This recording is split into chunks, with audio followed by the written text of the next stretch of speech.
Buenas noches, América. Me gustaría hoy comenzar con optimismo, pero me temo que les voy a defraudar. La situación en Venezuela no se mueve, no avanza, y a medida que pasan los días, la euforia surgida en torno a la figura de Juan Guaidó se debilita. Sí, de acuerdo, nadie dijo que iba a ser fácil acabar con el gobierno corrupto y devolverle la democracia a Venezuela, pero muchos vimos en el surgimiento de Guaidó ahora sí parece que va en serio, ahora sí parece que podemos estar al principio del fin. Pero sinceramente creo que va a ser más difícil de lo que esperaban muchos. En los últimos meses, por primera vez en años, la oposición venezolana consiguió marcar la agenda del país con iniciativas, movilizaciones, coordinación internacional, pero esa iniciativa está perdiendo fuerza. La amenaza militar coreada una y otra vez por Estados Unidos ya no está sobre la mesa. Optar por la opción militar es perder el apoyo que tanto ha costado de socios europeos, latinoamericanos y de otras naciones del mundo. Y ni los insumos ni los alimentos enviados por la comunidad internacional han entrado en Venezuela a pesar de la crisis humanitaria devastadora. El régimen sigue firme, controla el país con métodos cada vez más brutales y cuenta con el apoyo evidente y desafiante de Cuba, Rusia o China, sin que se haya ido más allá de las sanciones que ya no son a individuos solamente, sino que afectan también a los venezolanos por quienes Maduro y su gobierno está demostrando no tener preocupación ni interés. La detención del jefe de gabinete de Juan Guaidó la semana pasada no tuvo más repercusión que notas diplomáticas de rechazo, notas que a Maduro no le hicieron dudar. Más aún, seguramente la estrategia de Maduro pasó por tomarle el pulso a la comunidad internacional para ver qué pasaba con esa detención. Y no pasó nada. Y cada movimiento que da el régimen se acerca un poquito más a Guaidó. ¿Qué creen que pasaría si lo tocaran? Maduro se aguanta no por su entorno, sino en gran medida por el apoyo de Cuba, Rusia y China. La comunidad internacional deberían poner en la mira a esos países y dirigir también su presión y sus sanciones contra esos países detrás de Maduro. Sin ellos, ¿hasta dónde podría llegar Maduro y su entorno? Son las 8 en Bogotá, Lima, Quito, las 9 en la costa este de Estados Unidos y las 10 en Buenos Aires y Santiago. Y esto es Poder Latino. Bienvenidos.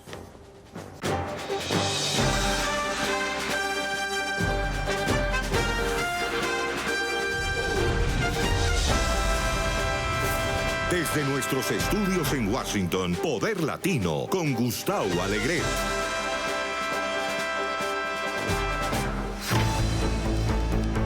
Tiempo para las noticias, para poner algunas notas al pie o comprender con un poco de contexto, con la opinión de los expertos sobre cuestiones de la actualidad. Y en Estados Unidos la cuestión de la actualidad sin duda pasa por ese resumen que ha elaborado el fiscal general William Barr sobre el informe profuso, lleno de datos, sobre la investigación del fiscal especial Robert Mueller, que investigaba dos cosas.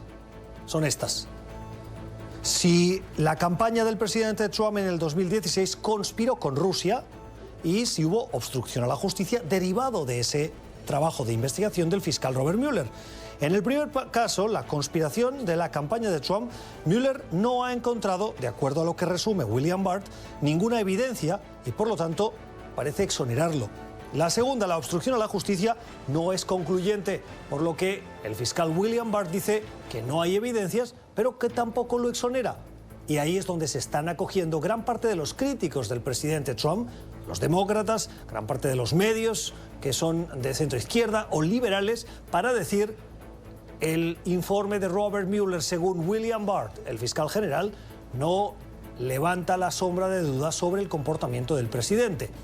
De lo que sí levanta la sombra de la duda es de si hubo conspiración de Trump o su campaña con Rusia. Ahí Robert Mueller no ha encontrado evidencia.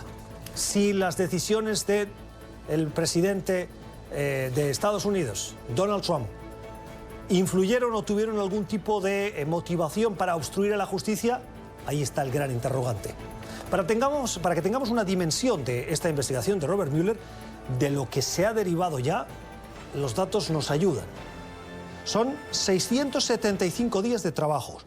Ha costado más de 25 millones de dólares y han trabajado 19 fiscales.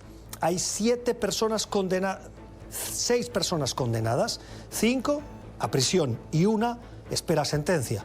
Hay 7 personas que se han declarado culpables, 37 personas o entidades que han sido acusadas y casi 200 cargos criminales.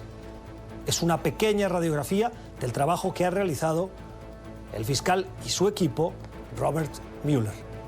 Saludamos al abogado constitucionalista Joseph Malouf. Señor Malouf, un gusto tenerlo con nosotros siempre para comprender un poquito más sobre esta investigación. Le pido una primera valoración sobre este resumen que hemos conocido del fiscal William Barr sobre el trabajo de Robert Mueller. Gracias por tenerme, es un placer estar con ustedes. Bueno, creo que es un reporte, y no lo hemos visto el reporte todavía, solamente hemos visto una carta del fiscal general, pero el reporte de Mueller aparenta ser un reporte completo, con una investigación profunda, y que concluyó que el presidente no es culpable de conspirar con Rusia para tratar de interferir en las elecciones del 2016. Muy importante, una victoria para el presidente. Tampoco encontraron que el presidente no tuvo contacto con los rusos. Sí indicaron en el reporte de que el presidente había sido invitado a conspirar con los rusos varias veces. Así que no exonera al presidente 100% en términos políticos, pero como un crimen definitivamente él fue exonerado. La segunda parte tiene que ver con obstrucción de justicia, es un poco más complicado, pero el fiscal no quiso llegar a una decisión. Y eso es muy importante también porque simboliza el posible futuro de más investigaciones. ¿Por qué Robert Mueller no es concluyente, según William Barr, en si hubo o no obstrucción? Bueno, creo que en gran parte por lo difícil que es probar el elemento más importante de obstrucción de justicia, que es intención corrupta. O sea, el fiscal tiene que demostrarle al jurado que la persona quería esencialmente zafarse con la suya, si podemos decir, y no tener que confrontar cargos o parar una investigación que iba a terminar en cargos. Pero en este caso, sabiendo que el presidente no es culpable de conspiración, es más difícil pensar que la razón por la cual, por ejemplo, él despidió a James Comey fue porque tenía una intención corrupta en su mente.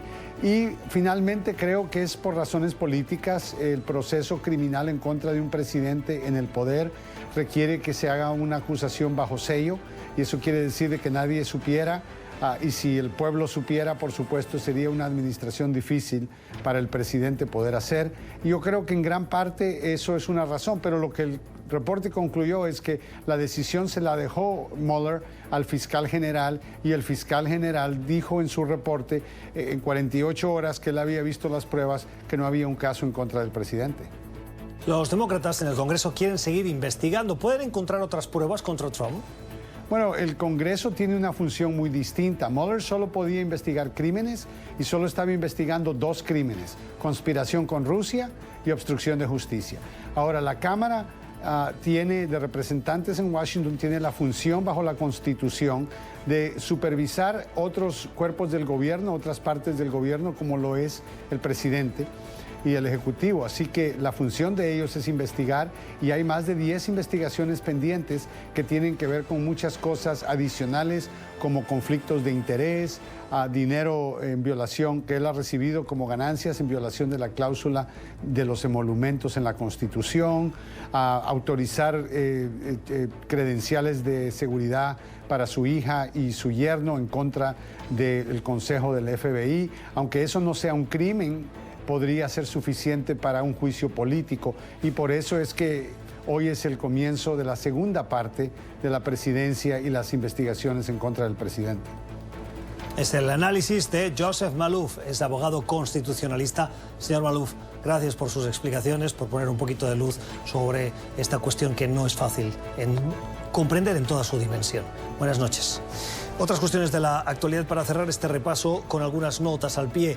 Miren, nos llamó la atención y por eso hemos querido ponerlo en este repaso de las noticias, y es el papel de la mujer en los movimientos, manifestaciones de carácter pacífico en los países y particularmente en Venezuela. En las últimas horas se ha llevado a cabo un evento en la capital estadounidense que quiere poner de relieve el aporte que hace la mujer en esas manifestaciones, y particularmente centrado en el ejemplo de Venezuela.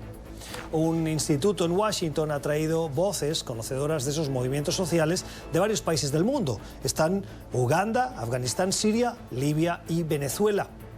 Y han analizado cómo la mujer contribuye a que esas manifestaciones en contra de los gobiernos se mantengan pacíficas. Saludamos a Isabela Picón. es responsable o fundadora de Labo Ciudadano. Señora Picón, gracias por estar con nosotros. Cuéntenos sobre el rol de la mujer en ese esfuerzo para cambiar los gobiernos, pero de manera pacífica. Sí, las mujeres, primero lo que tenemos que hacer para evitar o enfrentar el acoso sexual y que eso nunca, que no siga sucediendo, es estar juntas, es que haya, digamos, sororidad entre nosotras, digamos, hacer activismo juntas y apoyarnos unas a las otras. Eso es algo que a veces no se habla cuando estás entrenando activistas, pero es muy importante. Venezuela no solamente está viviendo una transición democrática, sino tiene que empezar en Venezuela un proceso de paz donde nos reconciliemos. Y hay un estudio del Instituto por la Paz de los Estados Unidos que entre 1989 y 2011, casos de países donde participaron mujeres en los procesos de paz, la efectividad de esos procesos de paz mejoró un 35%. Entonces, si queremos que en realidad Venezuela se reconcilie y que sentemos las bases de la democracia que viene como estamos haciendo ahorita, tenemos que tener la participación de las mujeres, no solamente detrás de la cámara, no solamente, digamos, liderando desde atrás, sino teniendo roles de vocería y liderazgo tanto fuera de Venezuela como dentro. En diversos estudios ustedes hablan del papel de la mujer en esas manifestaciones o concentraciones para mantener esos movimientos o protestas pacíficos. ¿Nos puede dar ejemplos de cómo esa contribución se acaba manifestando para que sea pacífica? Sí, las mujeres, hay muchos grupos, por ejemplo están las piloneras, @piloneras, digamos que hacen cantos, cambian las letras de cantos tradicionales venezolanos y los cantan en las protestas, y eso ayuda a crear un sentido de comunidad y darle contenido a la protesta, y a que cuando la gente se desespera y quiere, digamos, atacar a las fuerzas de seguridad, o responder violentamente a la violencia que viene del Estado, eso ayuda digamos, a mantener la protesta totalmente pacífica, y eso ayuda a que más gente se sume a la protesta y al movimiento en general.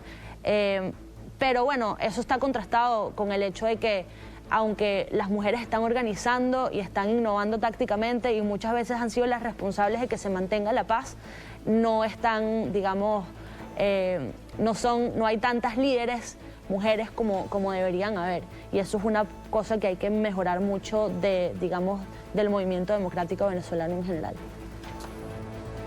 Isabela Picón es fundadora de Labo Ciudadano, en el análisis sobre el papel de las mujeres en las protestas pacíficas. Gracias, señora Picón, por estar con nosotros. Así terminamos este repaso sobre algunas cuestiones de la actualidad con la voz de los expertos que nos ayudan a dimensionarlas.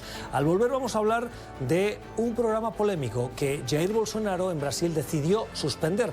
Es el conocido como Mais Médicos o Misiones Médicas, que tenía su origen en Cuba, que buscaba algo más que ayuda al desarrollo. Se lo vamos a preguntar al profesor Héctor Chames, profesor de la Universidad de Georgetown y articulista del País, que acaba de publicar un artículo que da detalle de la primera denuncia, que además implica a la Organización Panamericana de la Salud. Ya volvemos.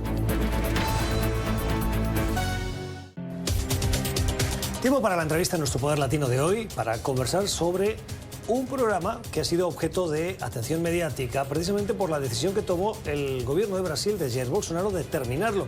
El programa era conocido, o es conocido todavía, como Mais Médicos, y es un programa en el que el gobierno de Cuba proporciona médicos cubanos para ayudar con una finalidad, al menos teórica, para ayudar a las poblaciones pobres, para el desarrollo. Ese es el aporte que dice Cuba hace a otros países, no solo en la región, pero fundamentalmente en la región. Pues bien, ese programa, que fue suspendido, tiene ahora un reto legal. En el estado de Florida se ha presentado una demanda, 4 médicos cubanos han llevado a las Cortes a, entre otros, la Organización Panamericana de la Salud, la OPS, o PAHO por sus siglas en inglés. Este fin de semana, en un artículo publicado en el diario El País de Madrid, España, el profesor del Centro de Estudios Latinoamericanos de aquí la capital estadounidense, de la Universidad de Georgetown, el profesor Héctor Chames, revela algunos detalles sobre este programa y esa demanda. y por eso le hemos invitado hoy. Profesor Chamis, buenas noches. Gracias, Gustavo, un gusto. Un programa en el que ahora esos 4 médicos cubanos llevan a la OPS y citan a funcionarios. ¿Cuál es la demanda que hacen? Bueno, la demanda es por daños, perjuicios y salarios caídos, digamos. ¿Caídos es un eufemismo? Bueno, caídos en el sentido de que, como parte de las anomalías de este programa, los médicos cubanos percibían un salario mucho menor al salario percibido por cualquier otro profesional equivalente en Brasil, lo cual habla acerca de una violación de convenciones existentes, ¿no? PAHO, o la Organización Panamericana de la Salud, actuaba como intermediario del programa. Recibía los pagos y efectuaba a su vez los pagos de Brasil hacia Cuba, que incluía una empresa comercial que también era intermediaria en Cuba, incluía los salarios de los médicos e incluía el beneficio neto, que en su gran mayoría era para el gobierno cubano. O sea, si entendemos bien, el gobierno de Brasil acudía a estos médicos, una mano de obra barata, cubanos que llegaban al país, y en vez de pagarles a los médicos directamente, pagaba a una empresa intermediaria propiedad de la Organización Panamericana de la Salud, quien pagaba a su vez a otra intermediaria que era propiedad del gobierno cubano. Exacto. Y gestionaba un porcentaje de comisión del 5%. Exacto. La OPS, Organización Panamericana de la Salud, aparentemente percibía, de acuerdo a la demanda, percibía 5% de la operación, 10% se dedicaban a los salarios del personal, médicos y auxiliares médicos, no todos son médicos, profesionales de la salud, pongámoslo así, y el 85% de ese paquete iba a las arcas del gobierno cubano. ¿Y por qué Brasil no podía pagar directamente a Cuba? Porque es un programa que se llevó a cabo entre 2013 y 2018 y fue parte de un acuerdo político con aquel gobierno de Brasil, el gobierno anterior, y el gobierno cubano. ¿Y era una manera de sortear el embargo o bloqueo, como llaman los cubanos? No, era una manera de hacerse, para el gobierno cubano, hacerse de divisa extranjera, que es muy escasa, y al mismo tiempo hacer política exterior, porque esto forma parte de las misiones cubanas. Brasil no es el único caso, no era el único caso, ha habido misiones médicas cubanas en muchos lugares del mundo, en América Latina y también en África, y esto es una mezcla de atención médica y de espionaje también, porque también los médicos, el personal contratado, era requerido de realizar funciones políticas, de propaganda y de inteligencia. En la demanda, y lo veo también en su artículo, usted dice que los cargos son por violación de leyes y convenciones internacionales contra el tráfico de personas y trabajo forzoso. Así es. ¿A qué se refiere? Porque hasta la fecha no nos imaginamos traficar gente. La contratación del personal para ir a Brasil o a donde fuera nunca se realiza de manera voluntaria, no es una elección libre. Existe todo tipo de presión y de intimidación política por parte del régimen para que ese personal acepte ir en esas misiones. Una vez que aceptan, y deben aceptar porque tienen que dejar parte de su familia en La Habana o en Cuba, y después de esa intimidación, rechazarlo tiene consecuencias. Cuando firman, y no es voluntario el acuerdo, no saben a dónde van, no saben cuánto percibirán, no saben cuánto durará el programa y se les retiene el pasaporte. Eso es lo que dice la demanda. En cuyo caso, sí, verdaderamente calificaría como violación de convenciones y tratados sobre el tráfico de personas y el trabajo forzoso. Si Cuba retiene el pasaporte a un nacional de Cuba y lo envía a otro país, ¿cómo entra en el otro país? Con un permiso especial para entrar únicamente a dicho país y por la duración que el gobierno cubano estipule de acuerdo al tipo de convenio firmado con el gobierno en cuestión. Respecto a los salarios, porque imaginemos que todo esto que usted nos describe es exactamente así, pero el trabajo que hacen es un trabajo bueno que sirve a esas comunidades y que ayuda a la atención médica de poblaciones que de otra manera no podrían tener esos servicios médicos. ¿Cómo es la calidad del servicio médico que ofrece? Bueno, eso es debatible, digamos. Hay una disputa en cuanto a la calidad del servicio, pero asumamos que es un servicio bueno, es un servicio a población necesitada hecha por profesionales competentes. Aún así, digamos, están allí bajo coerción y por el otro lado están allí en carácter de trabajo forzoso que viola convenciones de la Organización Internacional del Trabajo que tienen que ver con igual paga por igual trabajo, que es un convenio internacional que tanto Brasil como Cuba son signatarios de dicho acuerdo.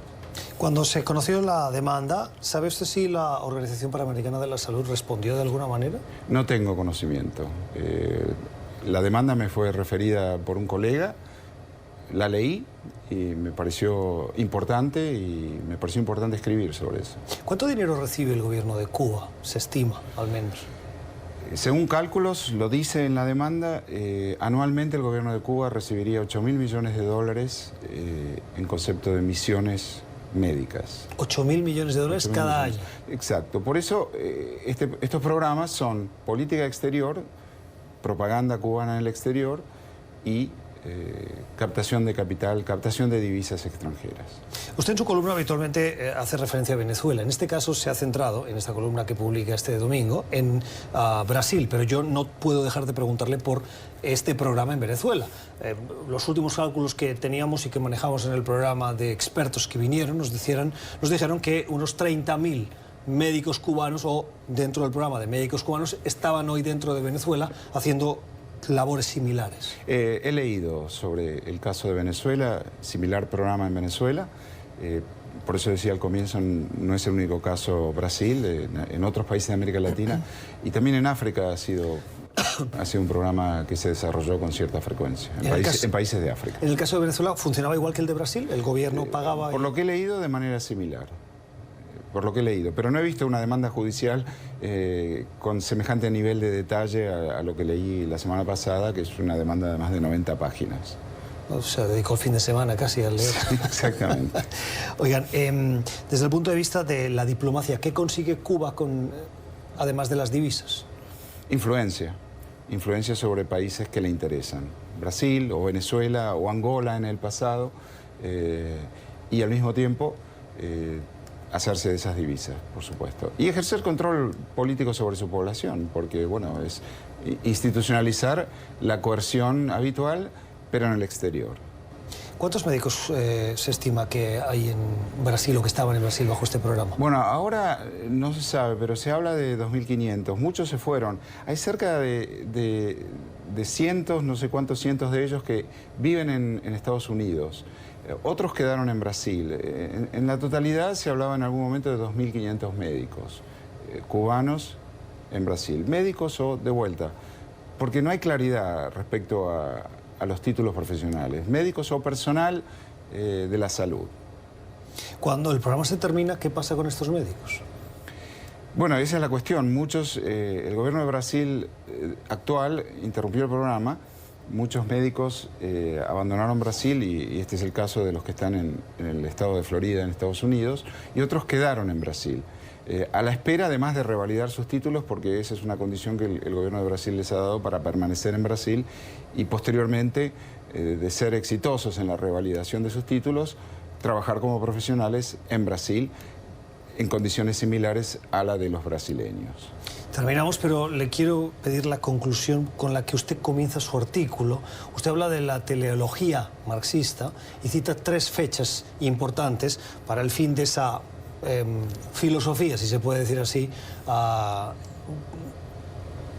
para que afecta o que inspira el comunismo y el marxismo, ¿no? La caída del muro de Berlín, la disolución de la Unión Soviética.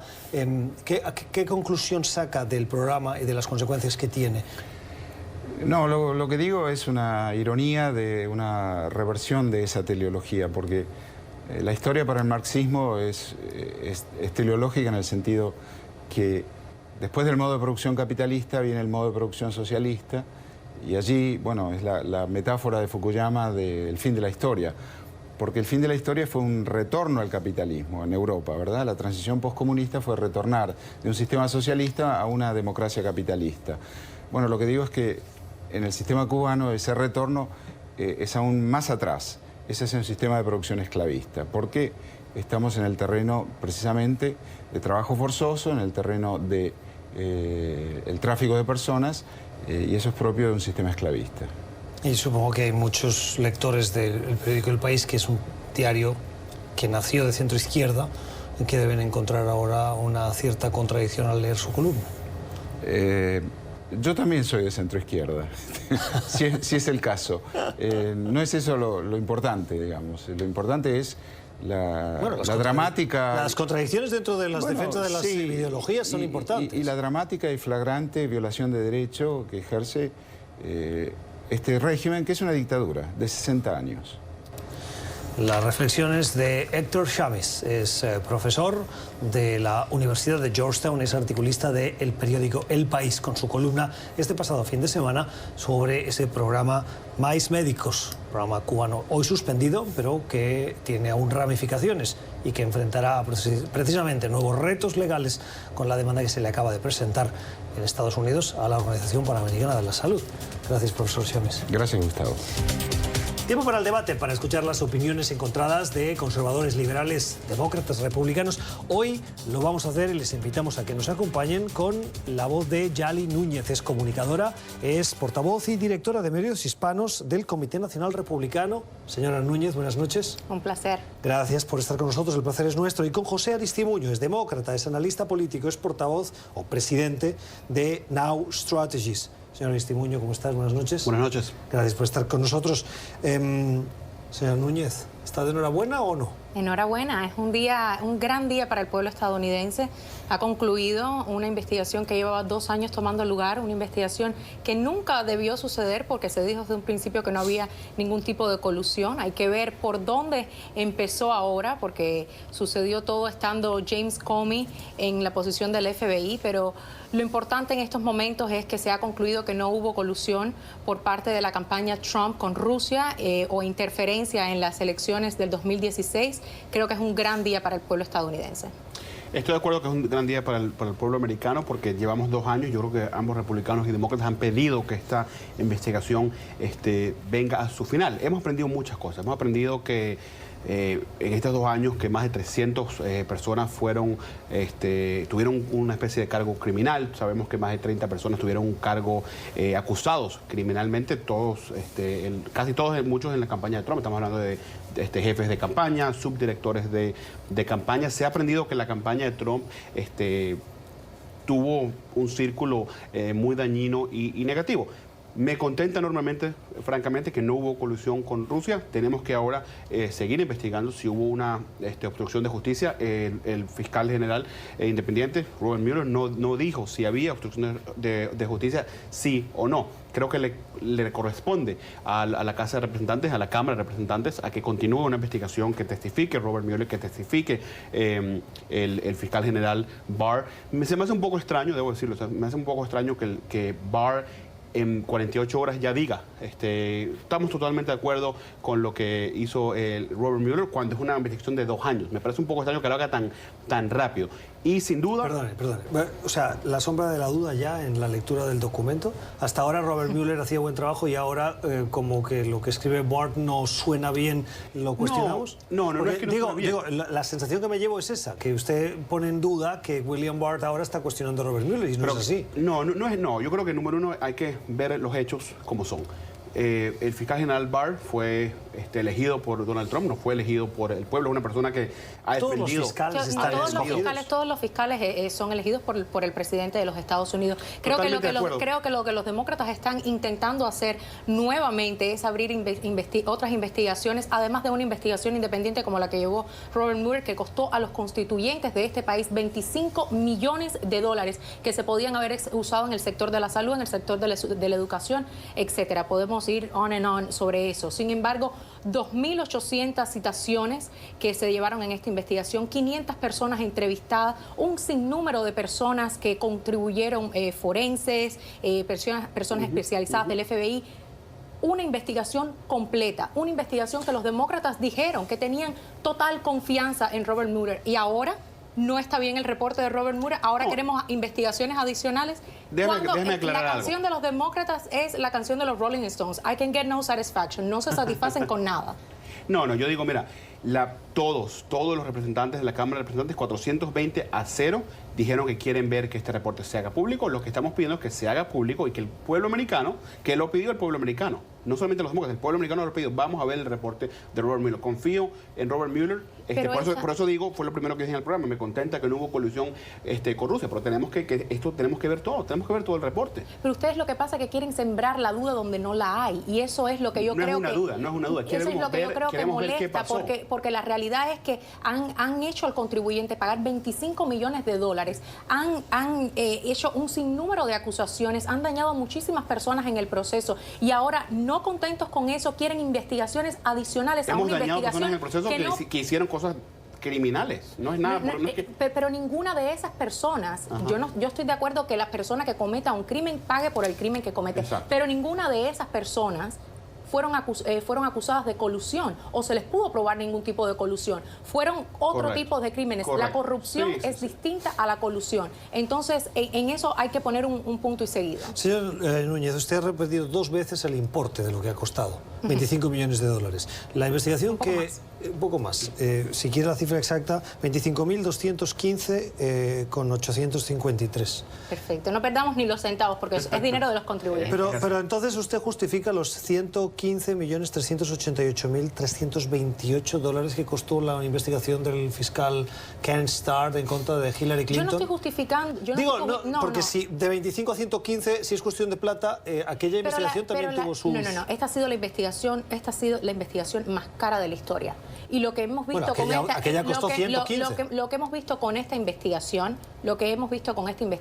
es que fue realmente injustificada. ¿Dónde comienza la duda? Porque James Comey ya estaba investigando a la campaña de Trump antes de que el fiscal especial Robert Mueller abriera este proceso de investigación. Entonces, donde está la duda, donde tenemos que buscar qué es lo que sucedió, es durante la administración del presidente Obama, qué fue lo que sucedió después, y es por eso el muy justificado despido de James Comey, quien tampoco es una persona amada y querida por los demócratas, porque no ha sido un buen director del FBI. Y lo que vemos a este punto es que no hubo colusión, es que se ha determinado ya que una investigación, la cual los demócratas dijeron que estaba totalmente justificada y nunca se le retiró el apoyo o los fondos a esta investigación, ha concluido, y se debe respetar la conclusión de esa investigación. Se debe respetar la conclusión de esta investigación, estoy totalmente de acuerdo.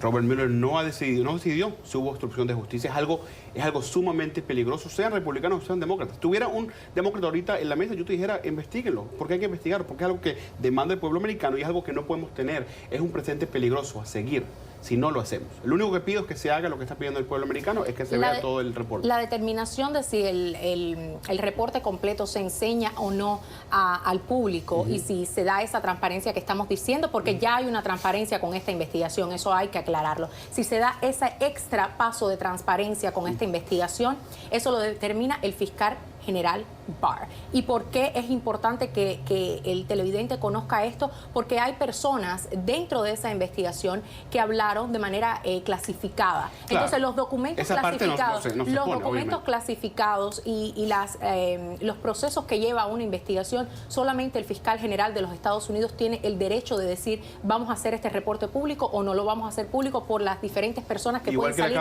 dañadas dentro de ese... Igual que la Cámara del Congreso tiene el derecho a hacer ese tipo de investigaciones. Tienen el derecho. Tienen el derecho, pero ¿cómo tú confías en personas que hasta el momento simplemente han estado usando esto como un arma política? Llevan 2 años diciendo, sí, hay colusión, sí, tenemos pruebas de colusión, sí, hay muestras de que hubo una cooperación con Rusia. Se han parado en todos los medios de comunicación a decirlo. Señora Núñez, hay 5 personas en prisión, una persona condenada. Ninguna por colusión. Pues forman parte de esta investigación, derivadas del trabajo de Robert Mueller.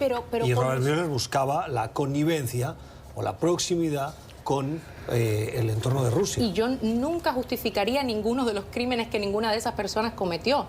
El que hace un crimen en este país tiene que pagar. Sin embargo, ninguna de esas personas están directamente conectadas a colusión o se le hizo una acusación por colusión. No, pero no se hubiera, ese tipo de crímenes no se hubieran descubierto si no hubiéramos hecho la investigación. La investigación fue necesaria. Básicamente lo que le hicieron fue el trabajo al IRS. Porque todo lo que salió fue corrupción en esa investigación. Sí, no tiene nada absolutamente que ver con colusión. No declarados, de trabajo. Le hicieron el trabajo al IRS, le ahorraron ese dinero al IRS. La realidad de las cosas, y debemos estar contentos por eso, es que no hubo ningún tipo de cooperación o ningún tipo de colusión de la campaña del presidente de los Estados Unidos con Rusia. ¿Tiene que ser público el informe, señor Núñez? ¿Tiene cómo? ¿Que ser público todo el informe?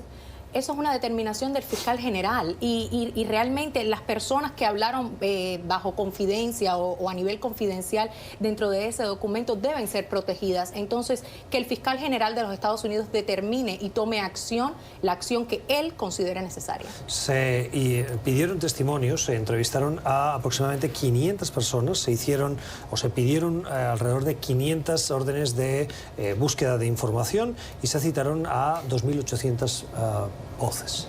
Eso sí.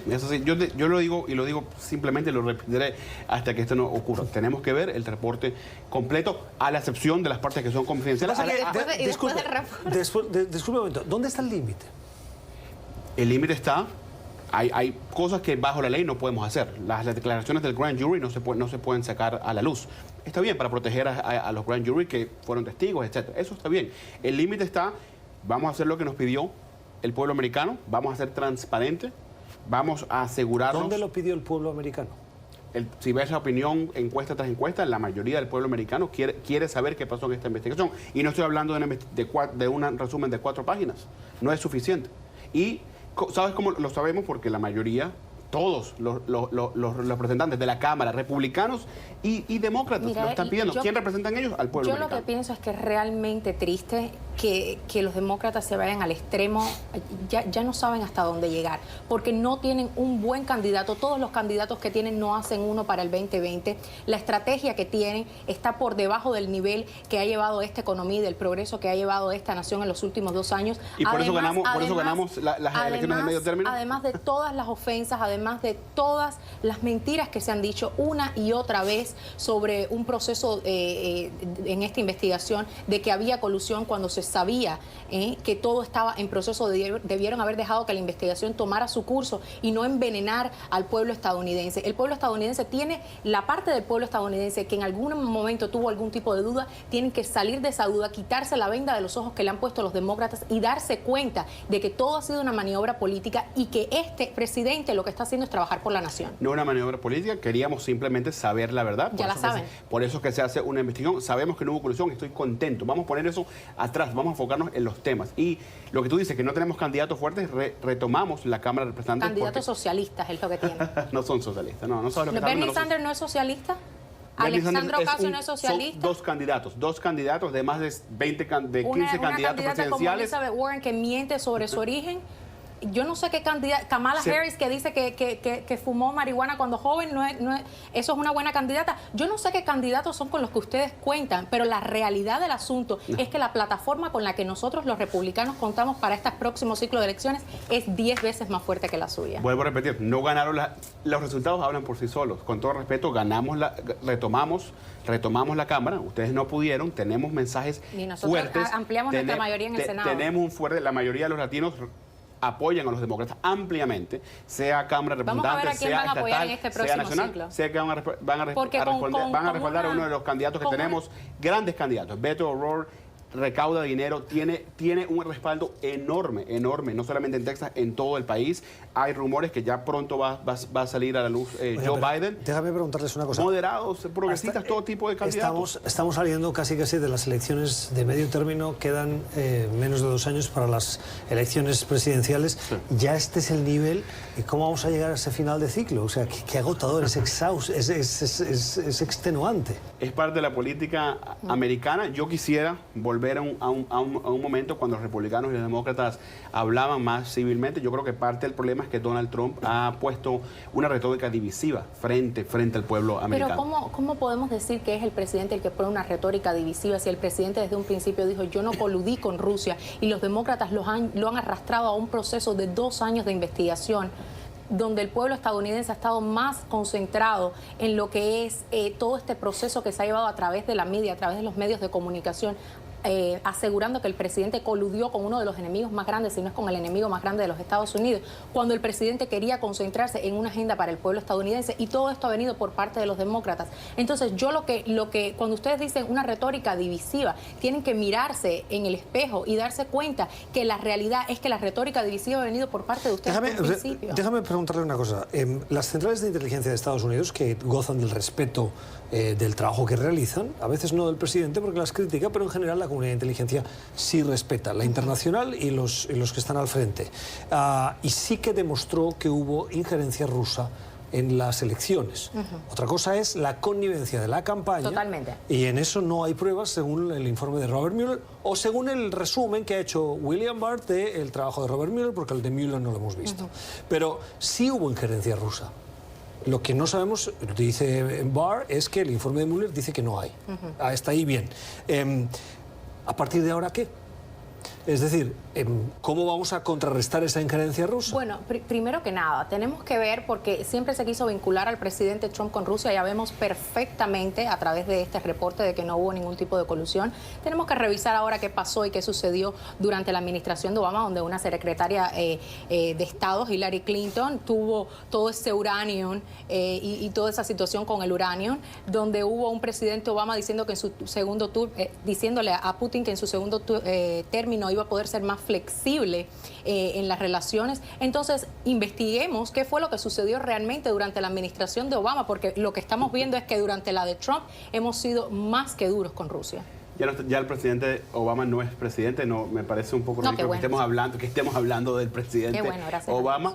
Lo que te puedo decir es que el presidente Obama repitió, el presidente Trump no va a repetir, lamentablemente, con Rusia o sin Rusia. Lamentablemente. Marca el día. Lamentablemente para ustedes, lamentablemente para los republicanos. Marca el día de hoy para que lamentablemente cuando para los republicanos. regresemos en 2020 te puedas ver en cámara diciendo eso. La realidad lo haremos.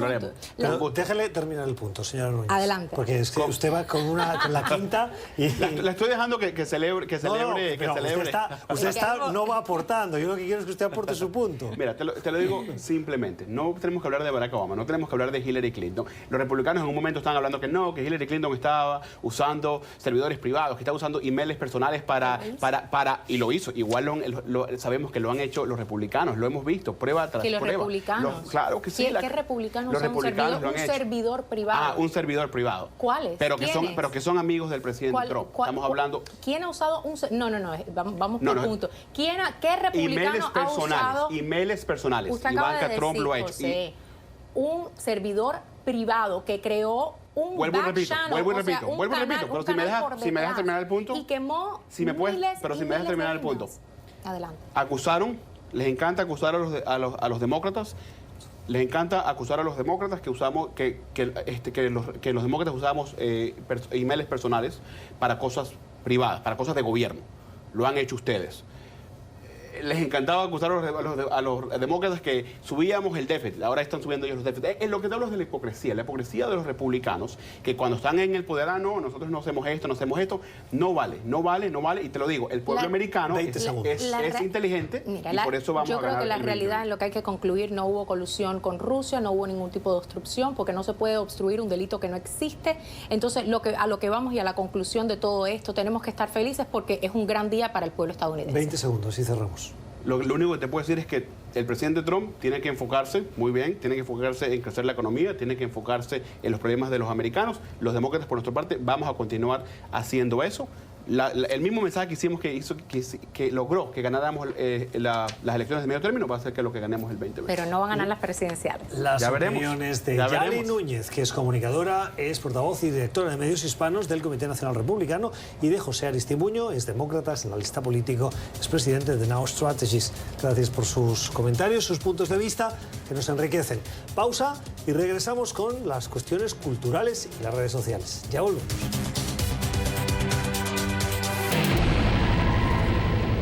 Muchos comentarios que recogemos de programas de la semana pasada. Por ejemplo, cuando hacíamos la crítica a la alta comisionada de los derechos humanos de las Naciones Unidas, Michelle Bachelet, sobre su respuesta timorata, decíamos, o poco clara, o poco contundente, o que podía ser más contundente sobre Venezuela. Creo que Michelle Bachelet quiere quedar bien con Dios y con el diablo. 20 años de destrucción en un país no concuerda con unas pocas sanciones destinadas a individuos concretos de la cúpula corrupta.